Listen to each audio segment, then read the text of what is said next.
এজন্য আমি ছেলেদেরকে বললাম, প্রিয় ভাই, দয়া করে আল্লাহর দিকে ফেরো, নামাজ পড়ো। তুমি স্কুলে পড়ো, কোনো মানা নাই, কলেজে পড়ো, কোনো মানা নাই, ইউনিভার্সিটিতে পড়ো, কোনো অসুবিধা নেই, আল্লাহকে চিনো, নামাজ পড়ো, পাক নাফাক শিখো, কম বেশি সূরা কেরাত শিখো, দোয়া কালাম শিখো। আমরা চেষ্টা করি এটা। আমার মাদ্রাসা কুমিল্লা ক্যান্টনমেন্ট ময়নামতি সাহেবের বাজার, প্রতি বছর আমরা 2 মাস পর পর 3 মাস পর পর চেষ্টা করি আমাদের মাদ্রাসায় এই স্কুল কলেজ ইউনিভার্সিটির ছেলেদের জন্য কখনো 1 দিন কখনো 3 দিনের কোর্স করতে, এ দিন শিখানো, সূরা কেরাত, দোয়া কালাম, ওযু, নামাজ। আমার মাদ্রাসার বড় ছাত্র এবং উস্তাদ মিলে প্রায় 100 জন মুআল্লিম আছে আমাদের, যারা এগুলো শিখায়, আলাদা ট্রেনিং করা। আলহামদুলিল্লাহ, গত বছর আমরা প্রায় 2 বারে 3 দিন করে 6 দিনে 500-র মতো স্কুল কলেজের ছেলেদেরকে এই ওযু নামাজ শিখাই। আলহামদুলিল্লাহ। আর একদিনে 550-600-র মতো ছেলেদেরকে একদিনে দিন শেখানো হয়েছে, যেটুকু পারছে এতটুকু। আগামী শনিবার 13ই জুন, এই যে শনিবার আসতেছে, এই 13 তারিখও আমাদের মাদ্রাসায় ইনশাআল্লাহ, আমার ওইখানে সকাল 8টা থেকে রাত 9টা পর্যন্ত, এই সারাদিন ব্যাপী রাত পর্যন্ত স্কুল কলেজ ইউনিভার্সিটির, মানে মাদ্রাসার ছাত্র না, মাদ্রাসার ছাত্র ছাড়া যেই হোক, ফরুক বা না ফরুক, 30 বছরের নিচে যাদের বয়স, তাদের জন্য একদিনের এই দিন শিখার কোর্স, তারবিয়াতি কোর্স, আমরা এটারে বলি কিশোর যুব তারবিয়াতি কোর্স হবে। সকাল 8টায় শুরু হবে ইনশাআল্লাহ, দুপুর পর্যন্ত পড়ানো হবে ওযু, নামাজ, সূরা কেরাত, দোয়া কালাম। হ্যাঁ, যাদের এই 10 জন 15 জন ছাত্র করে করে গ্রুপ করে করে আমরা শিখাই। আর জোহরের পরে 2:30টা থেকে এশা পর্যন্ত বয়ান হবে। আমি নিজেও ইনশাআল্লাহ, আল্লাহ যদি সুস্থ থাকে, হায়াত থাকে, থাকবো, আমার উস্তাদ, আমার শায়েখ আল্লামা মুফতি মুশতাকুন নবী কাসিমি হুজুর আসর থেকে মাগরিব বয়ান করবেন। আমাদের বাংলাদেশের অন্যতম বক্তা, অনেক বড় আলেমে দ্বীন আল্লামা মুফতি আরিফ বিন হাবিব দামাত বারাকাতুম, তিনি মাগরিব থেকে এশা বয়ান করবেন ইনশাআল্লাহ। এখানেও যারা যুবক ভাই আছো, যাদেরই সুযোগ হয়, যাওয়ার চেষ্টা করবেন। সকাল 8টায় শুরু হবে, রাত 9টা পর্যন্ত, এশা পর্যন্ত। যাওয়া আসার শুধু গাড়ি ভাড়া তোমাকে নিজে, আর ওখানে যাওয়ার পরে সকালের নাস্তা, দুপুরের খাবার, রাত্রের খাবার ইনশাআল্লাহ আল্লাহ তৌফিক দিলে এটা আমাদের জিম্মাদার, আমরা ইন্তজাম করব। মানে কাউ কোনো টাকা পয়সা কিছুই দিতে হবে না, শুধু দিন শিখবে। আমার যেই মাদ্রাসা, আমার এটা স্বপ্ন, আমার এটা ইচ্ছা আকাঙ্ক্ষা, মুসলমানের কিশোর যুবক ছেলে সারা বছর দিন শিখবে। বছরের যেই কোনো দিন মুসলিম ছেলেরা, বাবারা যেন যেই কোনো দিন আইসা দিন শিখতে পারে, যে যেটুকু সময় আছে। আমার এই আশা নিয়ে আমি একটা বড় জায়গা কিনছি সেখানে, ক্যান্টনমেন্ট, 1 একর 15.5 শতক, মানে 115.5 শতক জায়গা, 2,67 লাখ টাকা জায়গাটার দাম। তো এই আশা এলো, এখানে একটা 2টা মাদ্রাসা হবে, একটা ছেলেদের মাদ্রাসা রাখো, আরেকটা হলো এই সর্বশ্রেণীর মুসলমানদের জন্য মাদ্রাসা।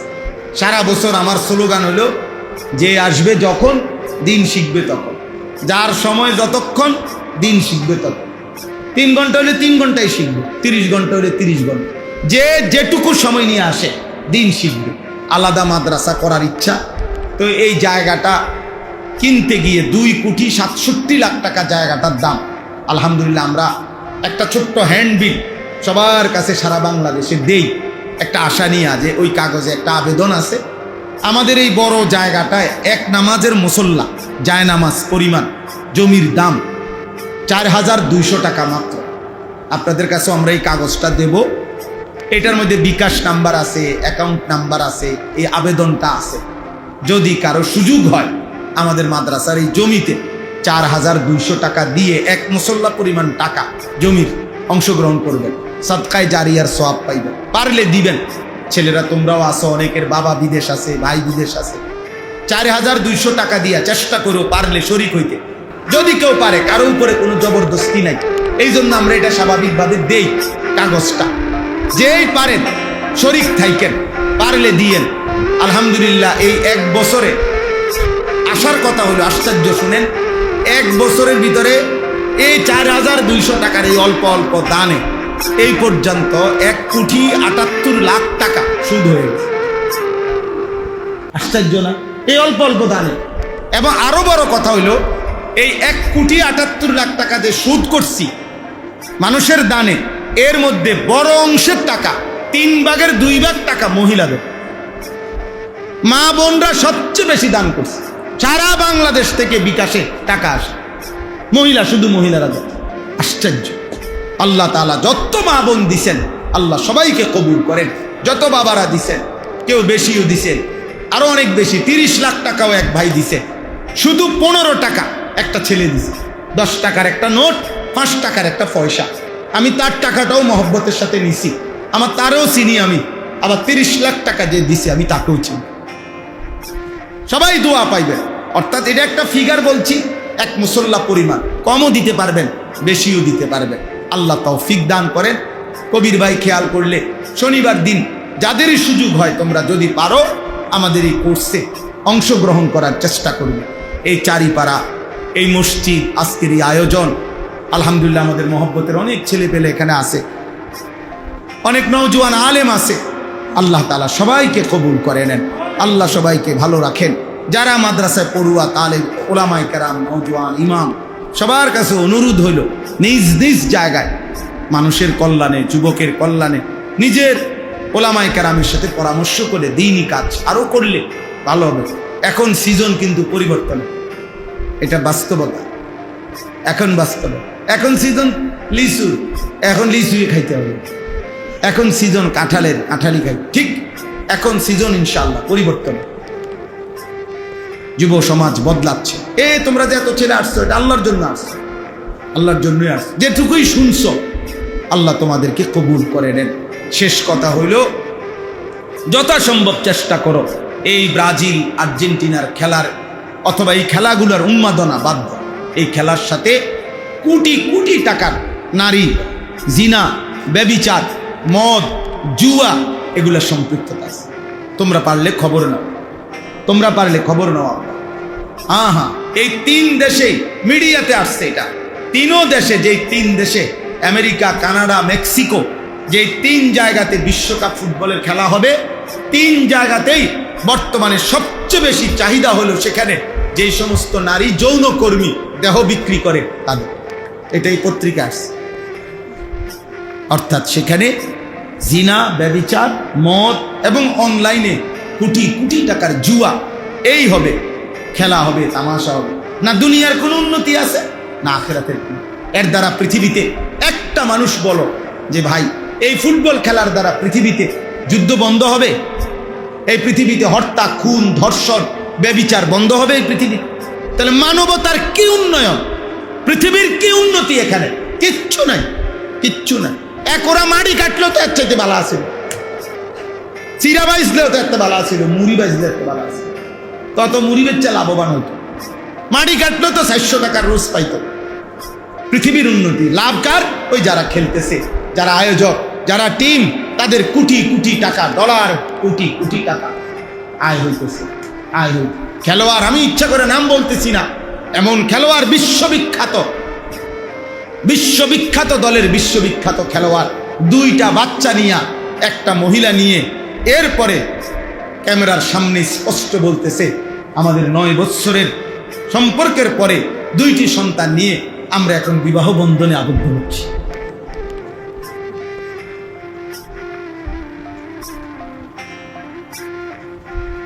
নয় বছর পরে ওনাদের দুটা বাচ্চা নিয়ে, মহিলা নিয়ে বিয়ে করতেছে। তাহলে এর আগের গুলো কি ছিল?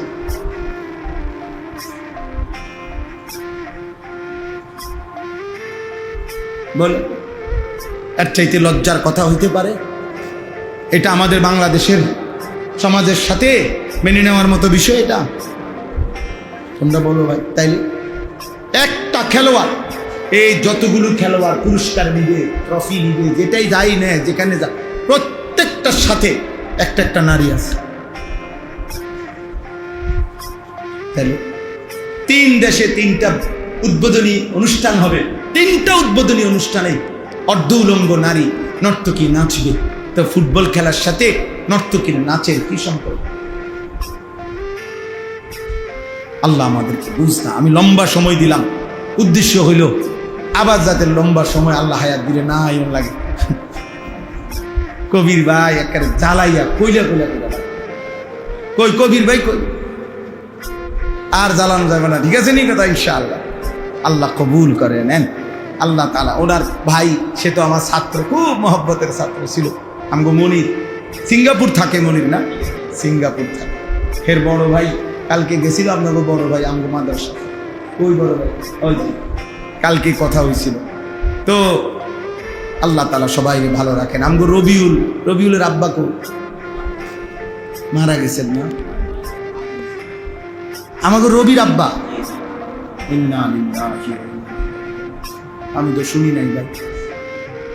হ্যাঁ, ও অনেক মহব্বত করতো আমার, অনেক খেদমত করছে এই ছেলেটা, অনেক সোনাকান্দা থাকতে ও আমার অনেক খেদমত করতো। রবি, মনির এরা আল্লাহ সবাইরে ভালো রাখে। দেখছেন, আমি জানিও না উনি মারা গেছে, ওনার আমি তো চিনি। এই গত বছর এক মাহফিলে যিনি আমার দাওয়াত দিছে, উনি ওই মাহফিলের সভাপতি।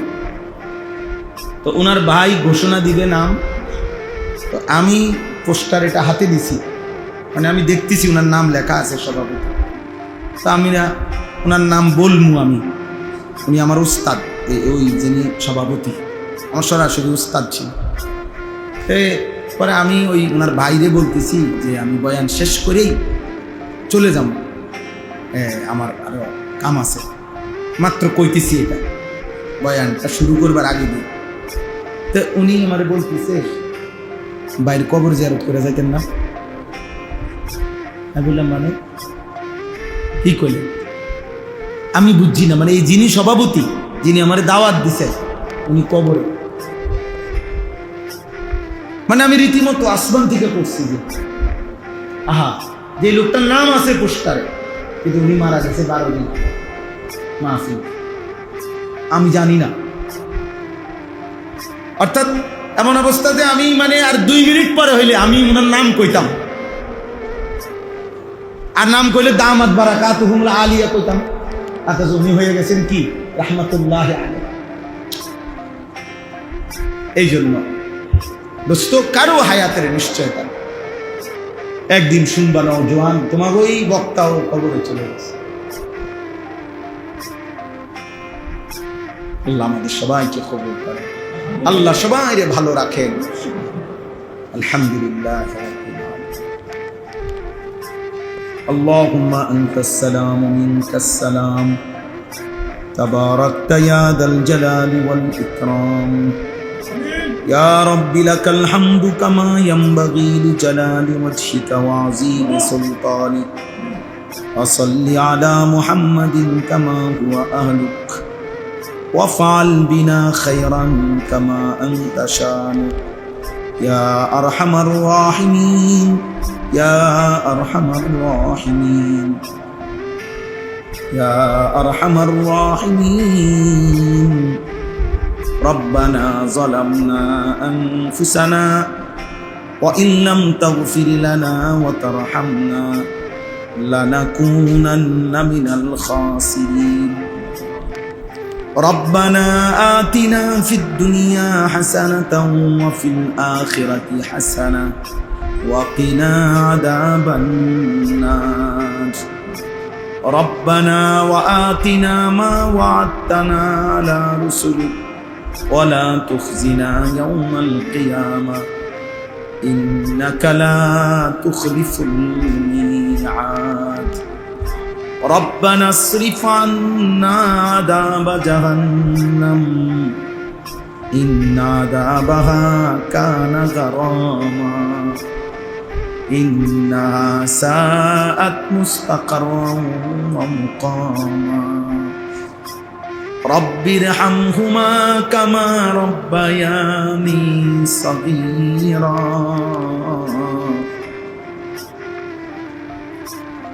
رب ارحمهما كما ربياني صغيرا. ربنا هب لنا من أزواجنا وذرياتنا قرة أعين وجعلنا للمتقين إماما. রব্বি জাআলনি মুকিমাস সালাতি ওয়া মিন যুররিয়্যাতি রব্বানা ওয়া তাকাব্বাল দুআ রব্বানা ইগফিরলি ওয়া লিওয়ালিদাইয়া ওয়া লিল মুমিনিনা ইয়াওমা ইয়াকুমুল হিসাব। মওলাই করিম, মেহেরবান মওলা,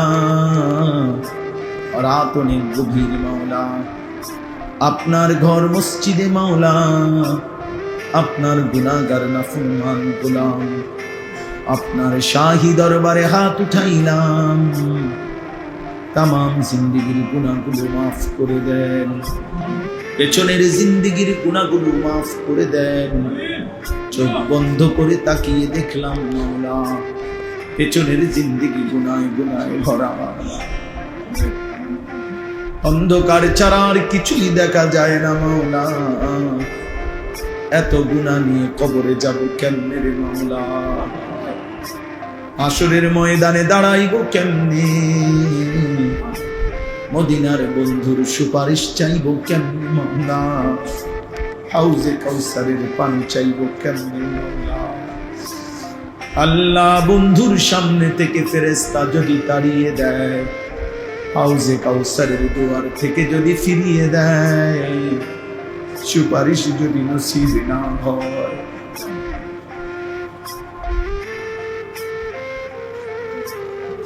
আলিফ লাম রা কিতাবুন উহকিমাত আয়াতুহু সুম্মা ফুসসিলাত মিন লাদুন হাকীমিন খাবীর। আল্লা তা'বুদু ইল্লাল্লাহ ইন্নানি লাকুম মিনহু নাযীরুন ওয়া বাশীর। ওয়া আনিস্তাগফিরু রাব্বাকুম সুম্মা তুবু ইলাইহি يمتعكم متاعا حسنا إلى أجل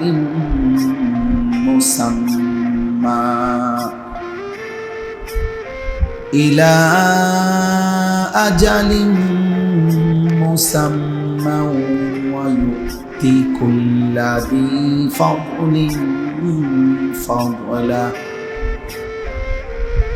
وإن تولوا فإني أخاف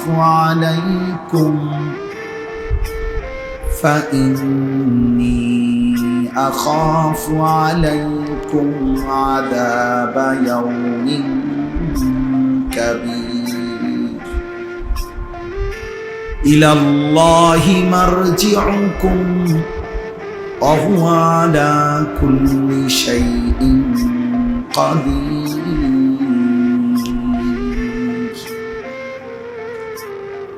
ألا إنهم يثنون صدورهم ليستخفوا منه ألا حين يستغشون ثيابهم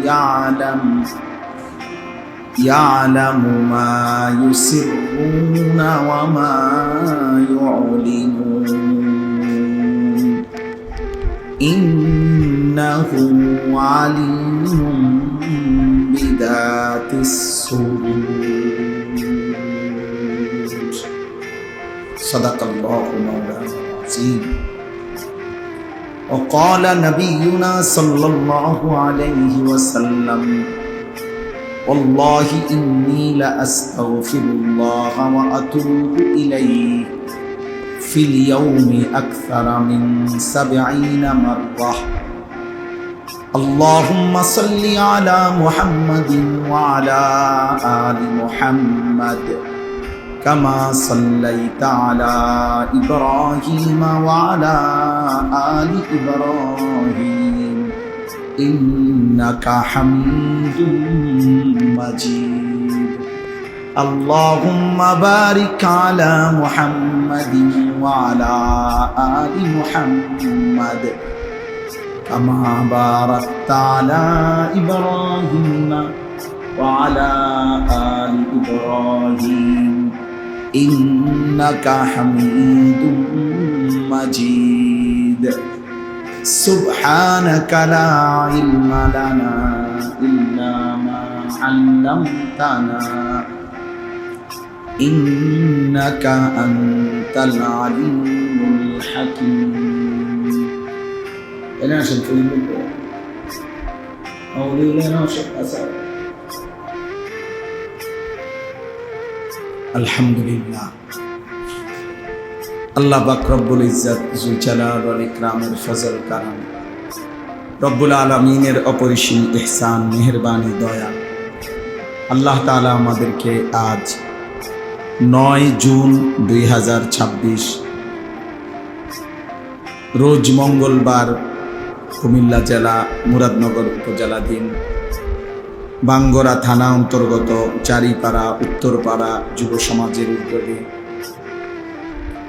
আজকের এই 13তম বার্ষিক ওয়াজ ও দোয়ার মাহফিলে আল্লাহ তাআলাই আমাদেরকে আসবার বসবার আল্লাহর জন্যই জমা হওয়ার তৌফিক দান করেছেন আলহামদুলিল্লাহ। বৃষ্টি মুখর পরিবেশ, গুড়ি গুড়ি বৃষ্টি পড়ছে। সবগুলো ছেলে যে কয়জন আসছো ভাই, তোমাদের কাছে আমার বিনীত অনুরোধ, আল্লাহর ওয়াস্তে 1 ঘন্টা সময় সর্বোচ্চ আমি তোমাদের কাছে চাচ্ছি, দয়া করে এই 1 ঘন্টা সময় নওজোয়ান ভাই মোবাইলটা হাতে ধরে ভিডিও রেকর্ড অথবা কোনো কিছু করো না। আমি অনুরোধ করলাম, ভিতরে যারা কমপক্ষে বসছো মোবাইলটা আলগি দিও না, ধরো না, এটা বন্ধ করে দাও, নয়তো পকেটে নিয়ে নাও। আর যদি একান্তই আমার কথাটা মানতে কষ্ট হয় তাহলে তুমি বাইরে হয়ে যাও। মসজিদ থেকে বের হয়ে গেলে আমার কোনো আপত্তি নেই, নয়তো আমি বের করে দেব। আমার নজরে পড়লে যেই আমি কিন্তু তারে বাইর করে দেব। এই জন্য দয়া করে যার ধৈর্য কুলায় সে মনোযোগ দিয়ে শুনলে পাবে, ধৈর্য না কুলাইলে চলে গেলে পাবে। ঘুমাইলে কোনো গুনাহ নাই, নিষেধ নাই, কোনো অসুবিধা নেই। এই জন্য প্রত্যেকের কাছে অনুরোধ, দয়া করে আল্লাহর ওয়াস্তে ছেলেরা ভাই তোমাদের কাছে অনুরোধ, একজন সুস্থ স্বাভাবিক মানুষ তার মূল সুস্থতা যৌবনকাল 15 থেকে 40 বছর, এই 25 বছর হলো মানুষের মূল সুস্থতা, স্বাভাবিক যৌবন এবং জীবনের মূল সময়, গোল্ডেন টাইম, সোনালী সময়। যেই কোনো মানুষ পৃথিবীতে মানুষের চর্চা যারা করে, অর্থাৎ যারা মানুষ নিয়ে ভাবে, যারা মানুষের কল্যাণ, মানুষের পরিবর্তন, মানুষের জীবন গঠন নিয়ে যারা কাজ করে, তাদের প্রধানতম টার্গেট থাকে এই বয়সী মানুষ। এই বয়সী মানুষকে তারা টার্গেট করে দুনিয়াবী বহু লক্ষ্য উদ্দেশ্য বাস্তবায়নের জন্য। এই পৃথিবীতে অসংখ্য বিপ্লব, আন্দোলন, সংগ্রাম, গণ আন্দোলন, গণ অভ্যুত্থান, পৃথিবীর অনেক কিছু কাফের মুশরিকদের মধ্যেও হয়েছে। তা তারা যাই করেছে যুব সমাজকে দিয়ে। আবার ঈমান ইসলামের বিজয়ের জন্য এই 1450 বছরের ইতিহাসে যা কিছু হয়েছে তাও যুব সমাজের, অর্থাৎ যুবক প্রত্যেকেরই আকাঙ্ক্ষিত, আকাঙ্ক্ষার বস্তু। যুবককে নিয়ে সবাই ব্যবহার করতে চায়। কাফের মুশরিকরাও চায় ওদের দিকে নিতে, ইমানদাররাও চায় ওনাদের দিকে রাখতে। কারণ যেই কোনো স্বপ্ন, ইচ্ছা, পরিকল্পনা বাস্তবায়নের জন্য প্রধানতম হাতিয়ার হলো যুব সমাজ, যুবকরা, নওজোয়ানরা। হাদিসের মধ্যে আছে, হযরত আব্দুল্লাহ ইবনে মাসউদ রাদিয়াল্লাহু তাআলা আনহু বলেন, কুন্না নাগজু মা রাসূলিল্লাহ সাল্লাল্লাহু আলাইহি ওয়াসাল্লাম ওয়া নাহনু শাবাব। তিনি বলেন যে আমরা নবীজি সাল্লাল্লাহু আলাইহি সাল্লামের সাথে প্রত্যেকটি যুদ্ধে অংশগ্রহণ করেছি এবং আমরা সকলেই ছিলাম যুবক। ওয়া নাহনু শাবাব, তাহলে নবী সাল্লাল্লাহু আলাইহি সাল্লাম সশরীরে যুদ্ধে অংশগ্রহণ করেছেন 9 বছরের ভিতরে 27টি যুদ্ধ নবীজি নিজে অংশগ্রহণ করেছেন। মদিনার 9 বছরে 27টি যুদ্ধ, তাহলে গড়ে বছরে 3টা যুদ্ধ, 3 নং 27। 10ম বছর তো ইন্তেকাল করছে। তো তিনি বলেন আমরা প্রত্যেকটা যুদ্ধে নবীজির সাথে ছিলাম। কেন ছিলাম? ওয়া নাহনু শাবাব, আমরা তো যুবক, আমরা পিছপা হব এটা হতেই পারে। এই ছিল সাহাবীর বক্তব্য। এরপরে হাদিসের মধ্যে আছে, আল্লাহ নবী সাল্লাল্লাহু আলাইহি ওয়াসাল্লাম বলেন, যেই যুবকের পূর্ণ যৌবন আছে, শরীরের সমস্ত অঙ্গ, চোখ, নাক, কান, পেট, পিঠ, পা, হাত, লজ্জাস্থান, যৌন চাহিদা সবই পূর্ণ আছে, এরপরেও যে গুনার দিকে যায় না, অশ্লীলতা, বেহায়াপনা, অসভ্যতা, নোংরামি, হারাম, অসভ্যতা করে না, আল্লাহ নবী বলেন, সুবহানাল্লাহ, আল্লাহ নবী বলেন ওই যুবককে দেখে মহান আল্লাহ ফেরেশতাদের সামনে বিস্ময় আশ্চর্য প্রকাশ করে। খুদ আল্লাহ তাআলা বলে ফেরেশতাদেরকে, আচ্ছা দেখো আমার বান্দাকে আমি পূর্ণ যৌবন দিলাম সব কিছু করার মতো, কিন্তু সে তবুও গুনাহ করছে। ইন্না রাব্বাকা লা ইয়াজাবু লিশাব্বি লা সাবওয়াতা লাহু, এই হাদিসটা নিশ্চয়ই আল্লাহ ওই যুবককে দেখে আল্লাহ অবাক হয় যে যুবকের যৌবন সত্ত্বেও, লা সাবওয়াতা মানে হলো মাইলুন ইলাল হাওয়া, মনের হারাম চাহিদার প্রতি যার আগ্রহ নাই, গুনার প্রতি যার আগ্রহ নাই, গুনার থেকে যে ফিরে থাকছে, অথচ যুবক। আল্লাহ তাআলা সেই যুবককে দেখে আল্লাহ পর্যন্ত অবাক, আশ্চর্য বোধ। এই জন্য তোমরা 10 জন ছেলে হও, 1 জন হও, যদি কেউ বুঝো ভাইয়া, তাহলে এটা বুঝা উচিত। বুঝার বয়স কিন্তু যৌবন, শেখার বয়স যৌবন, জ্ঞান অর্জনের বয়স যৌবন। হযরত জিবরাইল আলাইহিস সালাম, হাদিসে আছে, হযরত জিবরাইল আলাইহিস সালাম মানুষের আকৃতি নিয়ে নবীজি সাল্লাল্লাহু আলাইহি সাল্লামের কাছে আসছেন। এসে নবীজি সাল্লাল্লাহু আলাইহি সাল্লামের সামনে এসে একদম মুখোমুখি বসছেন। বসে নবীজিকে 3টা বিষয়ে জানতে চাইছেন। 1 নম্বর বলছেন মাল ঈমান, ঈমান কি? নবী সাল্লাল্লাহু আলাইহি সাল্লাম উত্তর দিয়েছেন।